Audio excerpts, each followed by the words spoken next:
ଦର୍ଶକ ବନ୍ଧୁ, ଜୀବନର ସତ୍ୟ ରହସ୍ୟ ଆଜି ମୁଁ କହିବାକୁ ଯାଉଛି। ପ୍ରତି ସମୟରେ ପ୍ରତି ମୁହୂର୍ତ୍ତରେ ଲୋକମାନେ ମରୁଛନ୍ତି ଏବଂ ଜମାଳୟକୁ ଯାଉଛନ୍ତି। କିନ୍ତୁ ଯେଉଁମାନେ ବଞ୍ଚୁଛନ୍ତି ସେମାନେ ଭାବୁଛନ୍ତି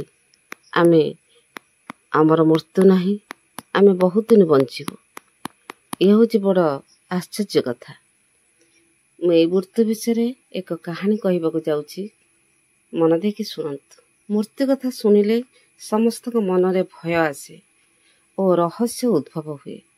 କିନ୍ତୁ ଆପଣ କେବେ ଭାବିଛନ୍ତି କି ଦେହ ଛାଡ଼ିବା ପରେ ଆତ୍ମା କ'ଣ କରେ?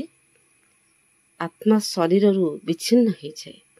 ମୃତ୍ୟୁ ସମୟରେ ଆତ୍ମା ଶରୀରରୁ ବାହାରି ଆସେ। ଶରୀରରୁ ସେଇ ଭାବେ ଛାଡ଼େ ଯେପରିକି ଲୋକେ ପୁରୁଣା ବସ୍ତ୍ର ବାହାର କରନ୍ତି।